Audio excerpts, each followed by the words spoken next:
Hello friends and welcome to Wisdom Zone, and this is Shubro, and I'm quite sure you have already guessed it. Today I have the third part on idioms for spoken English, and today also I'm gonna give you some extremely important idioms for your spoken English. So it is my earnest request to all the viewers to watch this video carefully till the end and do not skip it at all. And if you haven't subscribed to this channel, please do not wait and immediately subscribe to Wisdom Zone and hit the bell icon to get the first notification. So without wasting any more time, let's get started. 3, 2, 1. Welcome back friends to this third session on idioms for spoken English, and as I have promised, in today's video also you're gonna get some interesting idioms for your spoken English. So please watch this video till the end and do not skip it. And before I go ahead, let me remind all the viewers that I have provided the links of the previous two parts on idioms for spoken English in the description, and along with that you will find some more interesting videos on idioms, and all the links are given in the description. So if you haven't checked those videos, do not forget to check those videos which are given in the description. So without further ado, let's get started.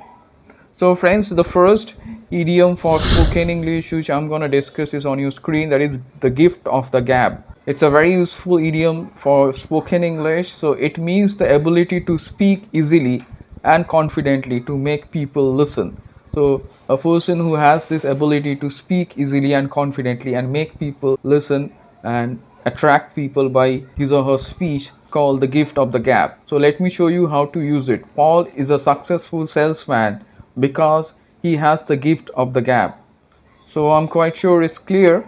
Up next, let's move on to the next interesting idiom for spoken English which you see on your screen, that is live in the past. Live in the past is also quite crucial for your everyday English conversation. It means to think too much about past events, to recall past events and get preoccupied in past events and think about them too much. That's called live in the past. So let me show you how to use it. We advised Ben to stop living in the past and forget his ex-girlfriend. So I'm quite sure it's clear. So maybe Ben is very much preoccupied and he thinks about his ex-girlfriend too much. So that's why this advice was given to him, that he should stop living in the past and forget his ex-girlfriend. So up next we will turn our attention towards the third one, that is fall into place. It is also a beautiful idiom and it can be used very easily in your conversation. It means to happen in a satisfactory way. So when things happen in a satisfactory way without problems, that's called fall into place. So let me show you how to use it. As you see the example, we tried our level best to meet the deadline, but things did not fall into place. So here it is used in a negative way. That means things did not happen as per our satisfaction and some problems came up. So that's why this idiom is used, and it's used in a negative way, that things did not fall into place. So I'm quite sure it's clear. So up next, let's turn our attention towards the fourth one, that is leave someone out in the cold. It is also a very interesting idiom and you can use it very easily in your conversation. So let me explain the meaning. It means to exclude or not allow someone to become part of a group or an activity. That's called leave someone out in the cold. So that means not allow, exclude someone to become a part of a group or an activity. So that's called leave someone out in the cold. So let's see how to use this wonderful idiom, leave someone out in the cold. As you see the example on your screen, my colleagues organized a party leaving me out in the cold. That means they did not include me, they excluded me and they organized this party. So I'm quite sure it's crystal clear. Up next, let's turn our attention towards the fifth useful idiom for spoken English which you see on your screen, that is a dog's life. It is slightly self-explanatory. So let me tell you, it means a very difficult or unpleasant life is called a dog's life.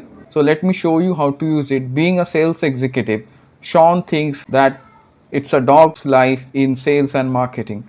He thinks that life is quite difficult in sales and marketing. Up next, we will turn our attention towards the sixth amazing idiom for spoken English which you see on your screen, that is keep your eye on the ball. That means to pay attention to what you are doing at that moment.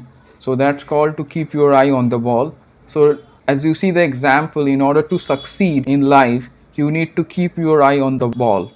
That means you have to ensure that you pay attention whatever you are doing, and if you do that, then obviously you will get success. So that's the gist of it. Up next we will see seventh useful idiom for spoken English, that is bang, or you can say beat the drums. That means to promote or support someone or something. So let me show you how to use it. The government is banging the drums for their new policy. That means they are trying to promote their new policy. So that's the meaning of this particular sentence, and that's why this idiom is used. Up next we are going to see the next one, that is broaden or widen someone's horizon. So broaden or widen someone's horizon means to increase the range of things that someone knows about, to increase someone's range of things or thinking also that someone knows about. To increase that range, this is called broaden or widen someone's horizon. Let's see how to use this idiom, broaden someone's horizon or widen someone's horizon. So as you see the example, the documentary on penguins which I watched last week certainly helped me to broaden my horizon. So I'm quite sure it's clear how to use it. Up next we will see the ninth one, see on your screen, that is be hopping mad. That means to be very angry. So be hopping mad is to be very angry, and it is quite old fashioned, but we can still use it. So as you see the example, my father was hopping mad to hear that I failed in the examination. That means my father was very angry to hear that I failed in the examination. So up next, let's turn our attention towards the last one, that is hit the mark. Hit the mark is also very useful for spoken English. It means to be successful in an attempt or to be very accurate. So as you see the example, Tom's presentation hit the mark and impressed all the participants. That means it was quite successful, and maybe it was accurate and it was successful, and that's why it impressed all the participants. So I'm quite sure you understood all the 10 interesting idioms I have discussed with examples, and all these can be incorporated in your spoken English, and if you want we can also incorporate them in your writing also. So I'm quite sure you like this video like my other videos. So it is my earnest request to all the viewers once again, if you haven't subscribed to this channel, please do not wait, immediately subscribe to Wisdom Zone and hit the bell icon to get the first notification. So stay tuned for further informative videos, and do not forget to like, share, comment and subscribe to Wisdom Zone.